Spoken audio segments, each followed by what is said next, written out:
Right then, this could end slightly tragic, simply because I'm talking about my S Blu-rays in this video, and there's a lot of them, like a load. I didn't realise how much Blu-rays I had that began with S. And the reason why I say this could be tragic is, like, when I stack these up, they're probably going to go out of frame. No, they will go out of frame, I'm telling you that now. They will definitely go out of frame. So, there might be a collapse. So if there is, there you go. Welcome back to the Blu-ray collection video. We're almost done. It's the penultimate one. So let's get to it. And let's start off with The Salt of the Earth, which is a documentary that I haven't seen yet, but I remember seeing the trailer for it when I was in Tyneside Cinema, and it looks stunning. It looks like an absolutely stunning film. Filmed by Wim Wenders and Juliano Ribeiro Salgado. I believe that's how you pronounce his name. Anyway, yeah, that's this film. I haven't seen it yet. Kind of gutted about the Blu-ray case. Again, I got this from CEX. This is what I get for shopping in CEX. It's broke. So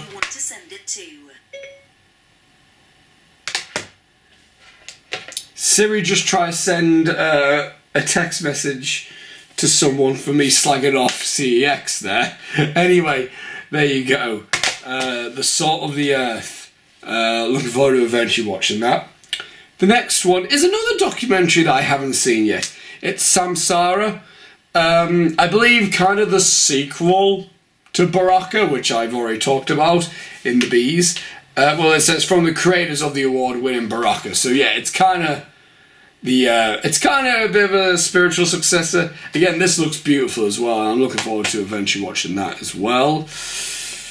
Next up is a film that I have seen, and it is Sausage Party, with an absolutely wonderful slipcover just right there. I love that.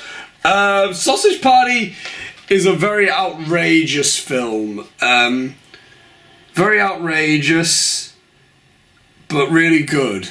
It's really outrageously funny. It's gross out in a way, and what else is it? Oh, and I like kind of like it has a bit of a message. No, it has a bit of a meaning behind it. So that's why I actually really like it. I really do enjoy this film. I don't watch this on the regular, but it is a fun rewatch. Next up is Saving Mr. Banks. The glare is unglareable. Yeah, I really like this film. This is one of my favourite live-action Disney films in the past few years, in all honesty. I always love films about the film industry. I always find it really interesting and really fascinating to see that side of Hollywood. I know it's not always like truthful, but I love filmmaking, so of course I'm going to love a film about filmmaking. And you know what? And I also love Disney in the sense. I love like I do admire Walt Disney, so it's cool to see a film not about him but with him in it, and with Tom Hanks playing Walt Disney, which I thought he did great. I think Emma Thompson did great as well. But I think the best performance in this film is Colin Farrell, who is fantastic in this. It's funny, magical and moving, says Metro, and I am inclined to agree. It is all these things. And it's one of those where it's a nice like Easter film to watch. Do you know what I mean? Like it's not a summer film, but it's like, oh, the sun's coming out, let's watch Saving Mr. Banks. That'll be a nice time. Now the next thing I would have pulled out, I don't have with me, is a box set. It's the Saw franchise box set that I own. It's currently being borrowed by a family member at the moment, so that's why I don't have it with me right now. But I do own the Saw box set. That's a franchise that I love. They do decline as they go on, but it's it's it's fun to just marathon them. It really is like such a blast to marathon every Saw film. And if you want my more in-depth thoughts about each Saw film, Sophie and I did a movie binge on them last year, so links in the description below to see my full thoughts on the Saw films. Next up is A Scanner Darkly. This is more of a Sophie contribution, even though I'm fine with it being in my collection. Yeah, this is an interesting one. It's a Philip K. Dick film. It's based on a Philip K. Dick story, and it's directed by Richard Linklater. Interesting. Very interesting. I'm a big Keanu Reeves fan, I'm a big Woody Harrelson fan, and I like Robert Downey Jr. in films like this. I'm kind of lost. I'm not that fussed on him now, but yeah. He's good in this. It's an interesting one. I remember watching it and it kind of ended. I was like, I like that. I like that. I wouldn't say I loved the film. I think it definitely needs another rewatch. But I don't know. It's a very interesting one. I love the rotoscope animation. I love that style of animation. Anyway, Tower, the documentary Tower, does that beautifully, the rotoscope animation. But this film, you know what? I do like it. I wouldn't say I loved it, but it's a very fascinating film indeed. Up next, Schindler's List. Steven Spielberg's Schindler's List. I've already talked about Jewel and Hook, and I've stated that Jewel, Hook, and Schindler's List are my 3 favourite Spielberg films.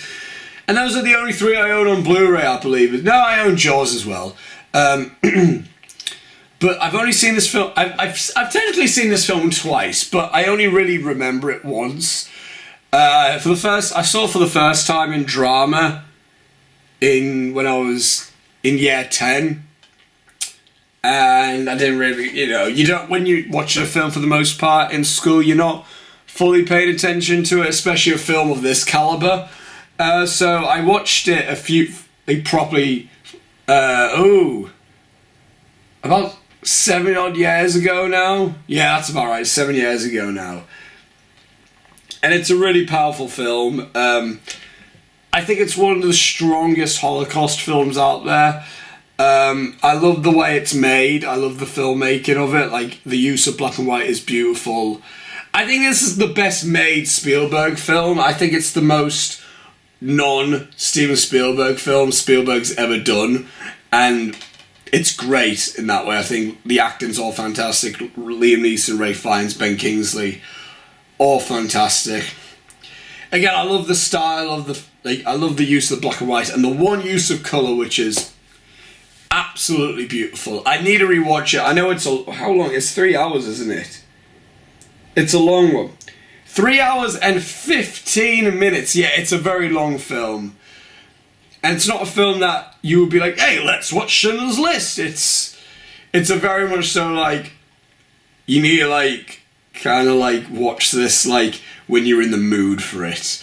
But I do have every intention to watch this film again at some point to refresh my mind on the film. Up next is a box set, and it's the Scream trilogy. It doesn't include the 4th film, it's just the first 3 films. I've yet to see a Scream film, that's why I got this set to eventually watch these films. I've heard they're good, I've heard the first one's really good, and the other ones are worth watching, so yeah. I'm looking forward to eventually watching that, since it's quite an iconic piece of slasher horror. Up next is one of the first three Blu-rays I ever got, and that is David Fincher's Seven, with a very nice slip cover and a not great other poster inside there. But yeah, Seven. I've had an interesting relationship with Seven. I used to adore this film. I was like, the best Fincher film, and then I watched it, I was like, it's still really good. It's weird. It's one of these films where each time I watch this, I like it a little bit less. It's not a bad film by any means. I think it's one of those films that like it came out after Silence of the Lambs, and you know, Silence of the Lambs really did revolution. I do think Silence of the Lambs is a very, very important film, in the sense of like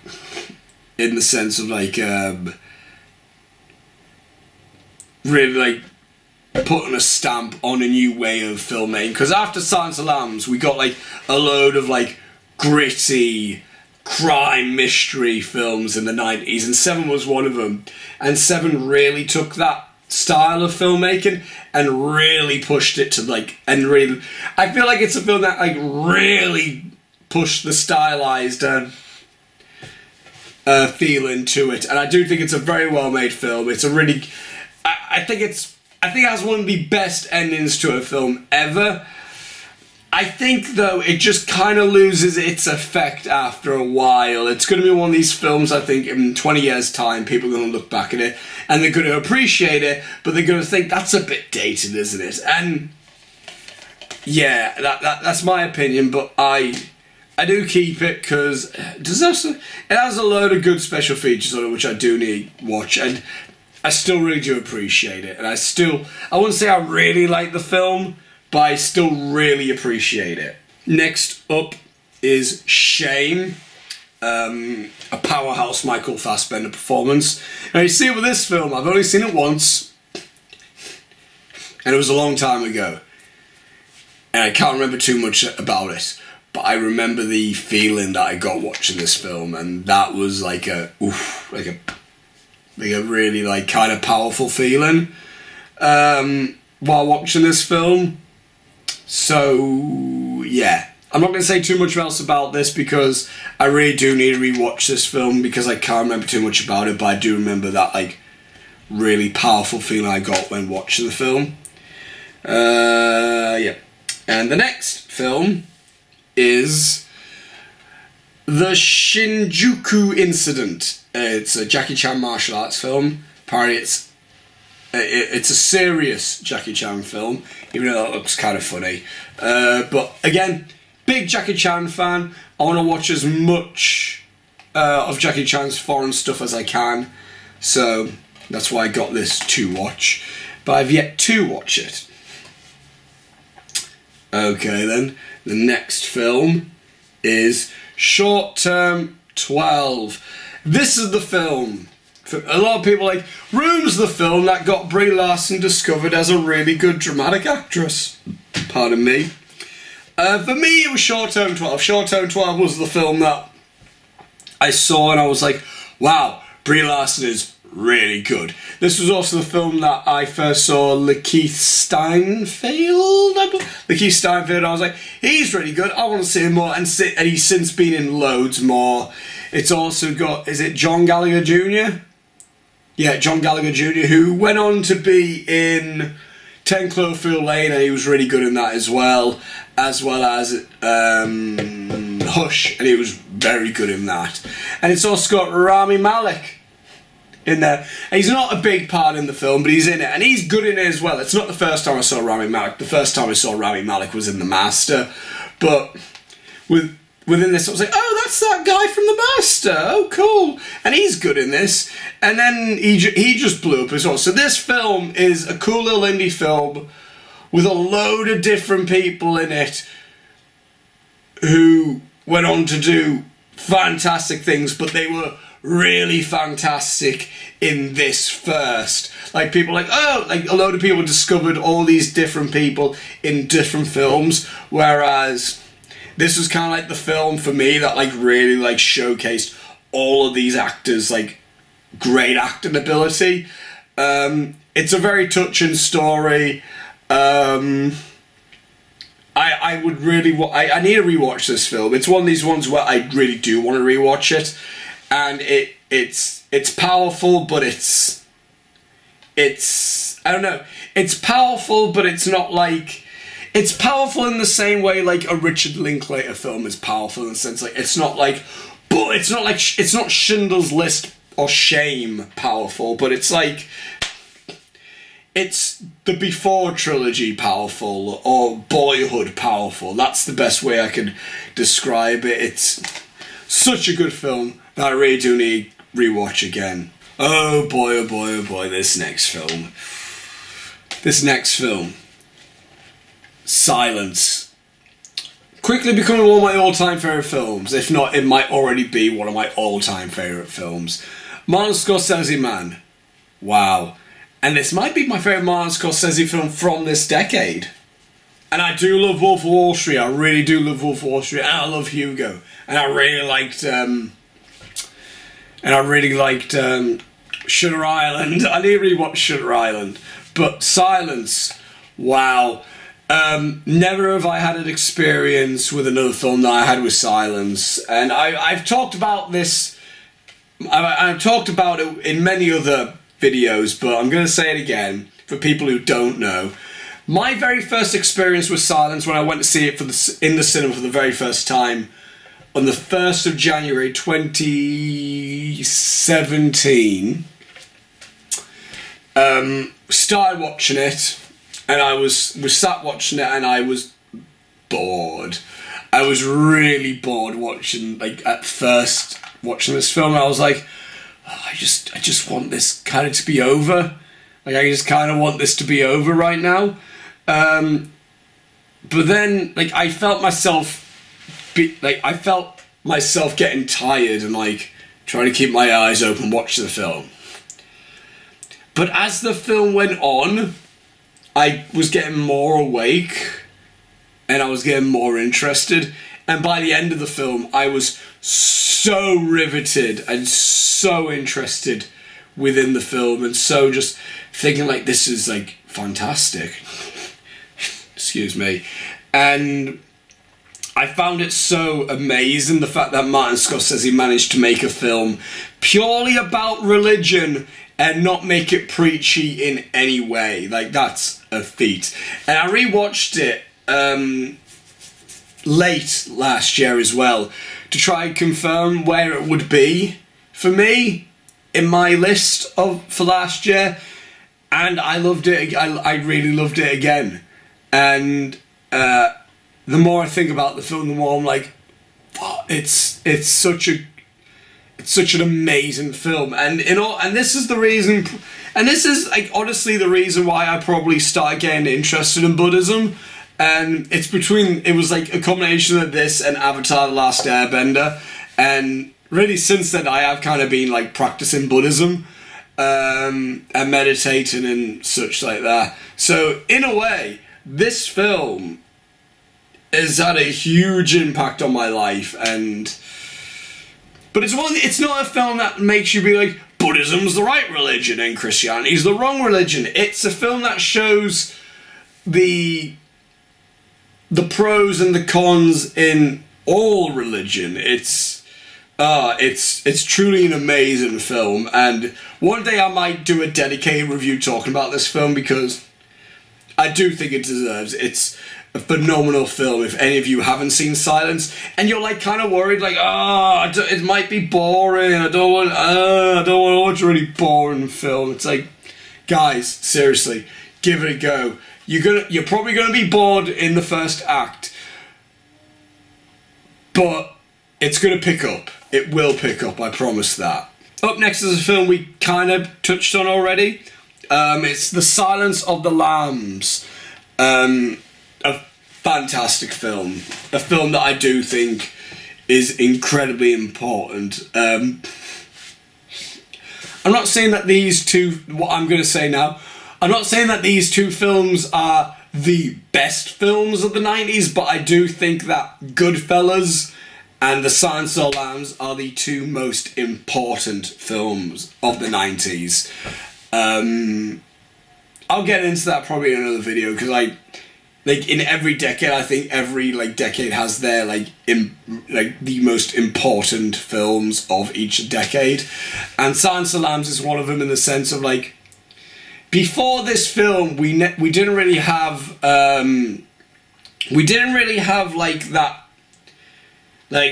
too many really just gritty, down and day, disturbing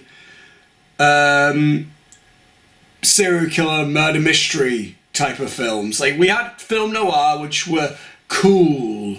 They were cool mystery films. This isn't a cool mystery film. This is a fucked up mystery film. And I honestly think if it wasn't for... I know we had Manhunter, but Manhunter wasn't... I don't know, Manhunter didn't quite, like, do the same thing as Silence of the Lambs did. And I do think, like, if it wasn't for Silence of the Lambs, we wouldn't have films like Seven or Primal Fear, or even, like, you know what I mean, like those types of films. But yeah, it's a fantastic film with absolutely incredible performances from, like, Jodie Foster, Anthony Hopkins, and even, is it Ted Levine who plays Buffalo Bill? He's great in this as well. It's a film that when I watched for the first time, I was like, wow, that was a tense experience. And I watched it again, and I loved it even more. And it's a film that is getting better on repeat viewing for me. And I do think it's like how what Psycho was for the 60s and the 70s, like what Psycho was for the 60s, Silence of the Lambs was that for the 90s. So yeah, that's my 2 cents on the Silence of the Lambs. Oh boy, oh boy. Up next, Sin City and Sin City 2, A Dame to Kill For. First of all, I adore Sin City. Sin City is a huge part of my 17, 18-year-old ness. It's a film that, like, when I first saw it, the style blew me away. I was blown away by the style of the film. Yeah, it's a film that was really, like, an impactful one for me. And it's a film that I just rewatched constantly when I was younger, and it's a film that, like, solidified Robert Rodriguez to me as, like, one of my favourite filmmakers overall, ever, personally. It's a film that I think has, like, an incredible story. Frank Miller is amazing. I love his work. I'm not a Frank Miller connoisseur, but I'm a big fan of his. Excuse me. I'm a big fan of his work, and this film is, like, a huge testament to that. And I love that film. And now, whereas Sin City 2 was a film I was extremely hyped for. If any of you were around in 2013, 2014, you will know how much I was excited for Sin City 2 because of how much I loved the first Sin City. And Sin City 2, it did disappoint, but and I do have, like, certain issues in terms of chronology with the film. Like, certain characters die in this film in sequences that take place before the first film when they should have been alive for. It's weird. It's complicated, really. But even though the first Sin City is extremely superior to the sequel, I do think they're a good back-to-back watch to watch Sin City and then right after go to Sin City 2. I don't think we'll ever get a Sin City 3. It would be nice to have a trilogy, but I don't think we will, considering, like, how this one didn't really do that well at the box office, which was a bit of a shame. Again, it was great. I mean, it wasn't great. It wasn't that great, but I kind of wanted it to make money because I wanted some more. I wanted more Rodriguez and Miller.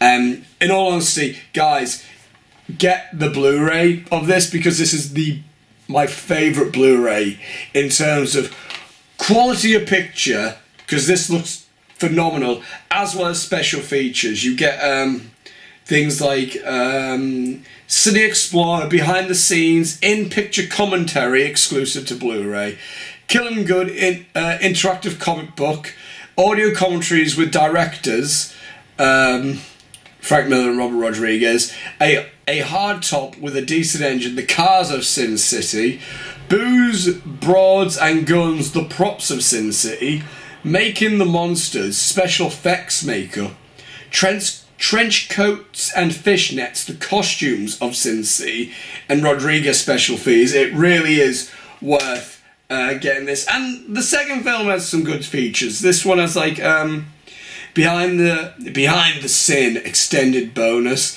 Eva Green as the Dame to Kill For, Jessica Alba as Nancy, Josh Brolin as Dwight, Joseph Gordon-Levitt as Johnny, makeup effects of Sin City with Greg Nicotero, stunts of Sin City with Jeff Dashner, which, yeah, not as great as like the first film, but yeah.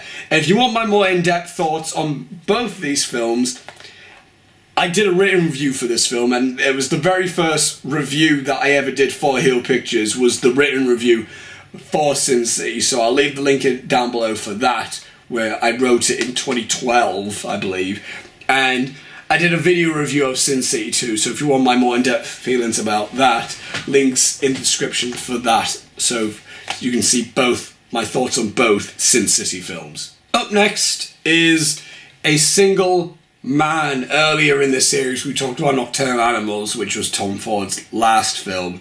This is Tom Ford's first film, and it's an absolutely beautiful film. This film stars Colin Firth in what I think he probably should have won the Oscar for. I can't remember who won the Oscar for that year, but I think Colin Firth deserved it. He deserved it for the King's Speech as well, I think, but he was excellent in this. And Julianne Moore, who again is one of my favourite is probably my favourite actress, is excellent in this. But also Nicholas Hoult, who is really good in this as well. He gives quite a special performance actually. Excuse me. Yeah, it's one of the best looking films. It's stunning, especially on Blu-ray. It's the cinematography and the colouring of this film it's glorious. It's such a beautiful film to just watch, and yeah, I really do highly recommend A Single Man. I need to give it a rewatch because it's been a few years since I've seen it, but it's an absolutely gorgeous film and highly recommended. Next up is Sinister, a film that I have a very interesting relationship with. I love the first hour, and then after that first hour it loses its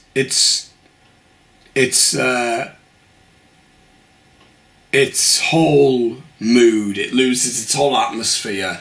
It's a film that terrified me for the first hour. Like, genuinely, I was so scared watching this film for the first hour. And then once it hits the hour mark, then it just loses all the scares for me. Sophie and I did a commentary on Sinister, so if you want to see what exactly I was thinking about the film as I was watching the film, it wasn't the first time, it was like the second or third, it was the second time.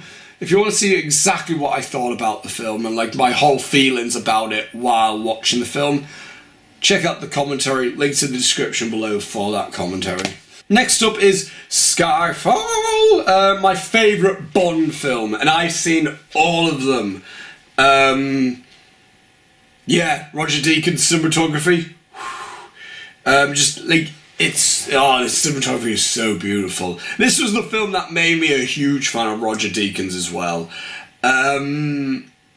Yeah, the film is great. It's everything I want in a James Bond film, if I'm being perfectly honest with you. It's like the best Bond film, and this has come from someone who watched every single Bond film in chronological order. So I was caught up with them all. Like, I watched it for the first time in the cinema before. The only one I'd seen was Casino Royale, and then that was it. And then I watched all of them, really. And even then, I still loved Skyfall. it's excellent. I did a review on Skyfall, so if you want my more in-depth opinions and thoughts on Skyfall, links in the description below for that review. Next up is Son of Batman. An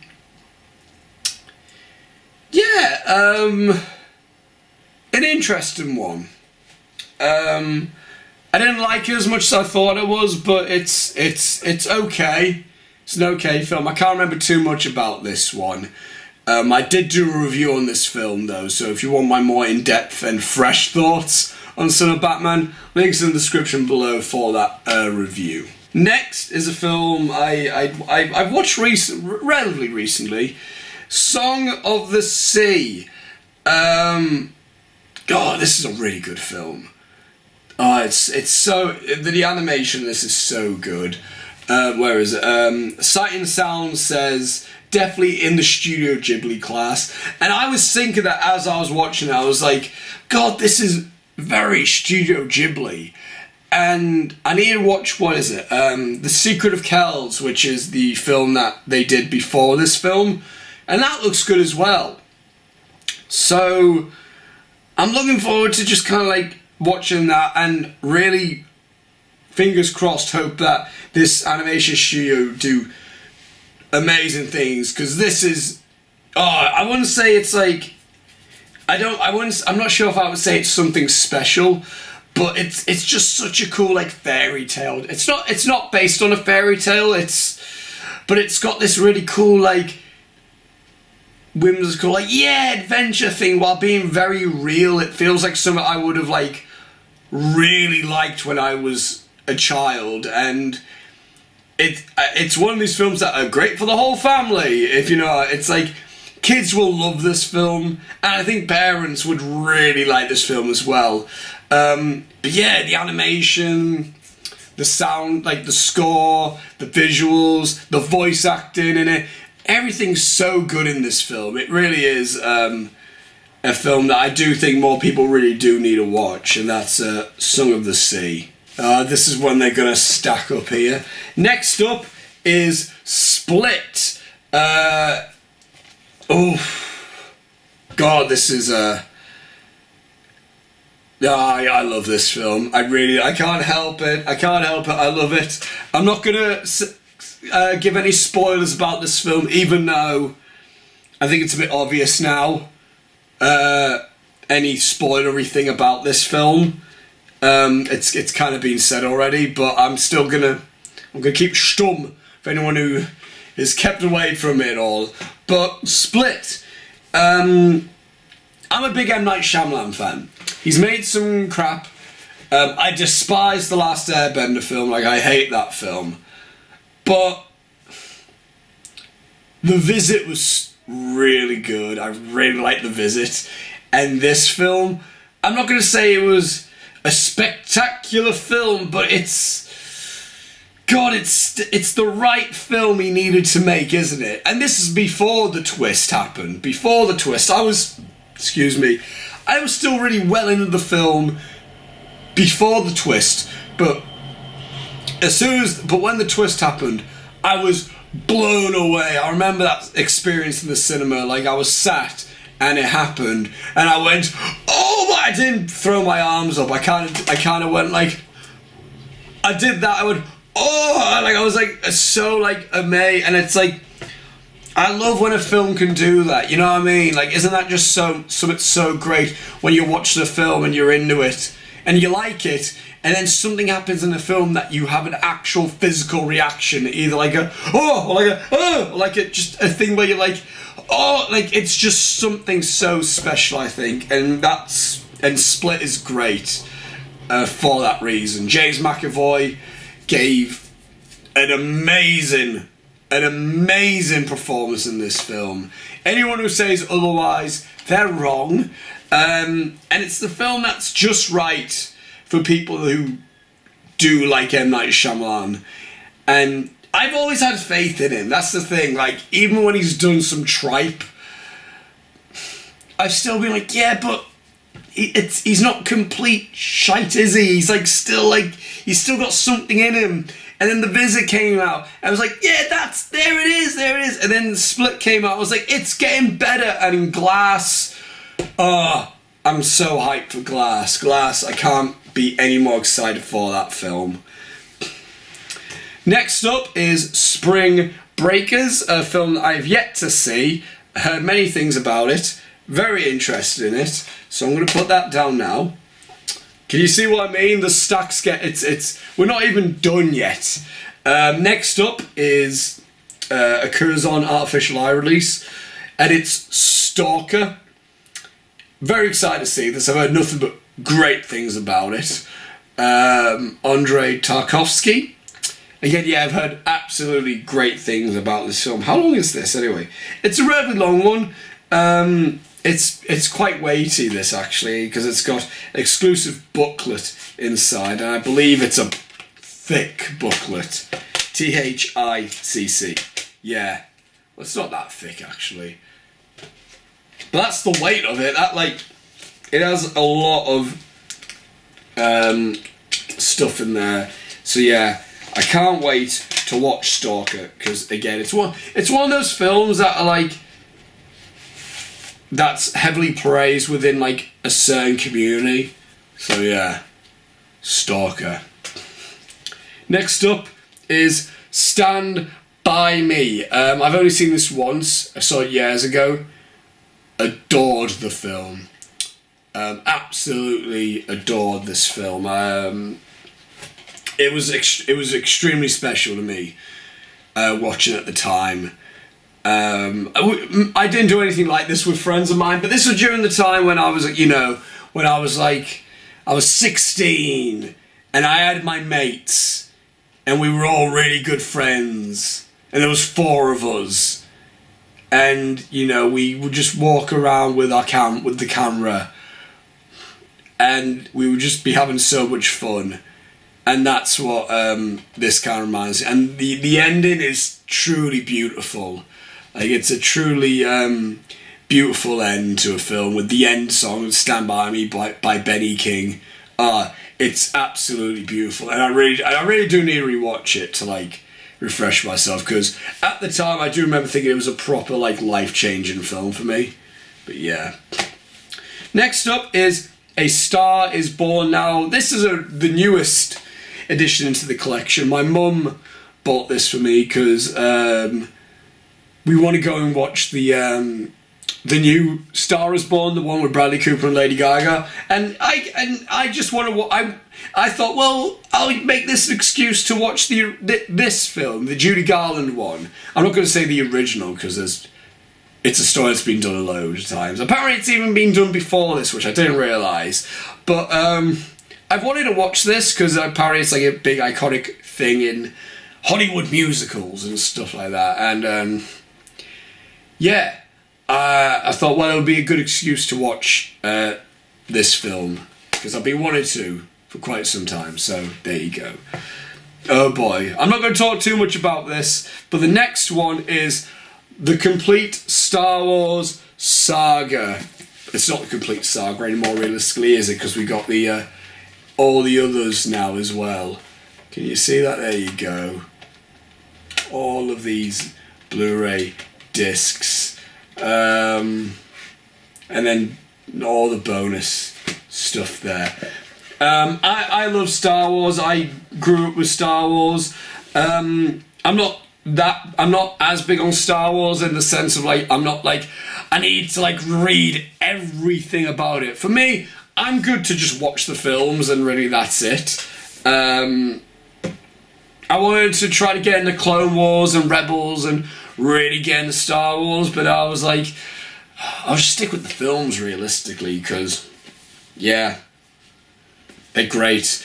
And I love the original trilogy. Empire is a 5-star film, without a doubt. As much as the prequels aren't great, keep in mind I was born in 1995, so the prequels were kind of my introduction to Star Wars. So as kind of bad as they are, I do have a special connection with them. I do have a connection with them in the sense of I used to watch Phantom Menace constantly, and I remember loving the experience of going to see Attack of the Clones in the cinema. And I remember the experience of going to see, or being 10 years old and going to see Revenge of the Sith and just being blown away by the end fight. So for that, I can't fault the prequels. One day I'll do a series talking about these films, because I haven't talked about all the Star Wars films. So yeah, can you see what I mean? We're going to be going out of frame in a bit. Like, next up is The Force Awakens. I do own The Last Jedi, but I'll probably talk about that.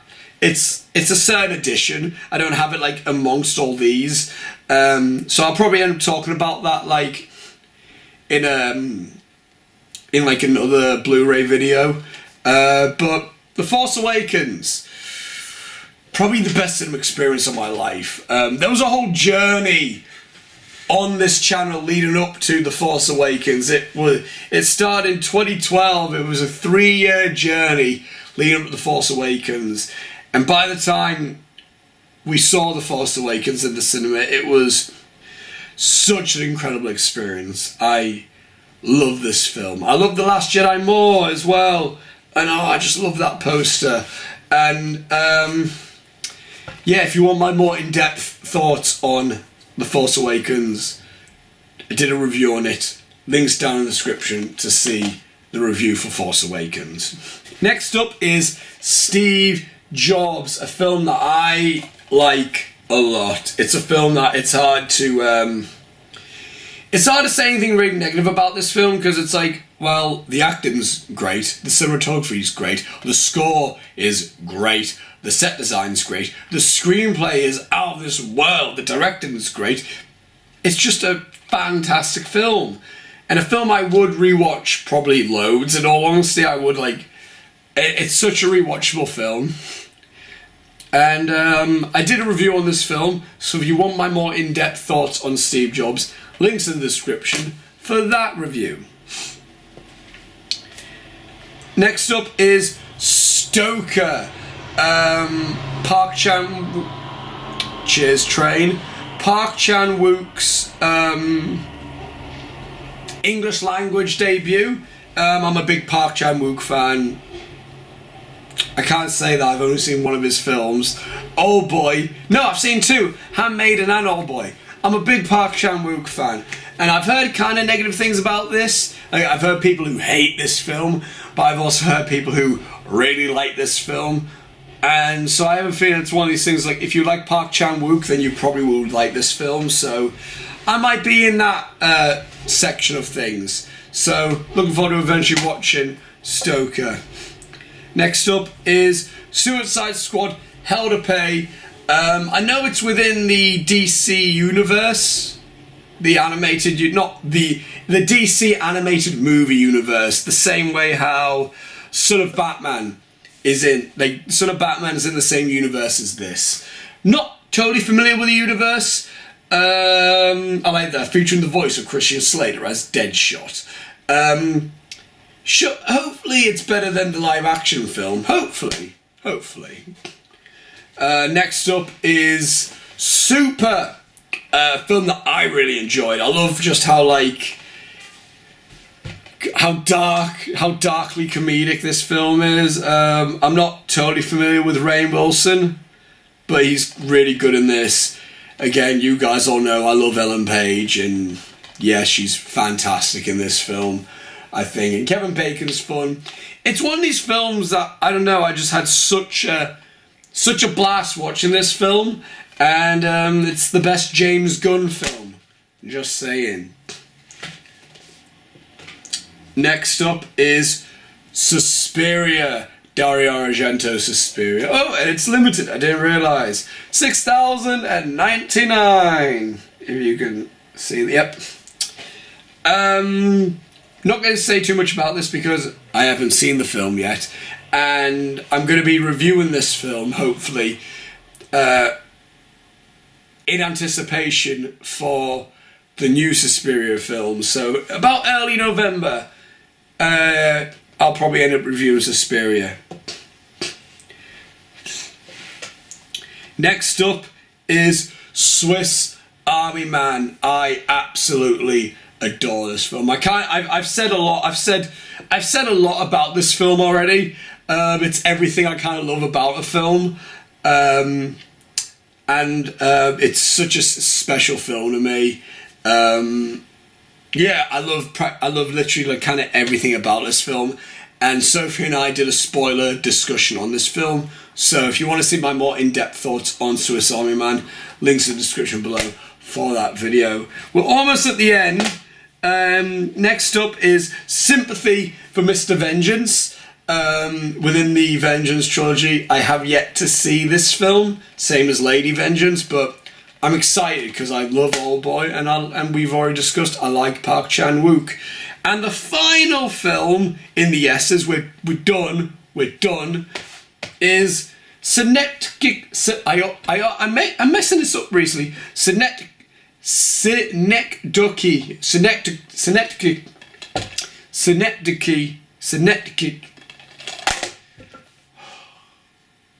I don't believe this. Synecdoche, New York. There you go.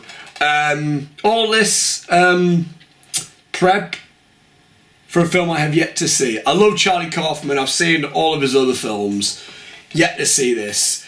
Yeah, and I also I love Philip Seymour Hoffman. I love Charlie Kaufman because I adore films like Anomalisa. Like, oh, Anomalisa's so good. And also I love like being Joel Malkovich and adaptation, and I really like Eternal Sunshine of the Spotless Mind. So yeah, that's that. And that's all the S's. Jesus Christ. We got through it. So yeah, thank you for watching. The next video, which will be tomorrow, will be the final one. Oh God, will be the last one, at least of the main Blu-rays, before we get into Spooktober. So, thank you all for watching. See you tomorrow, and cheers.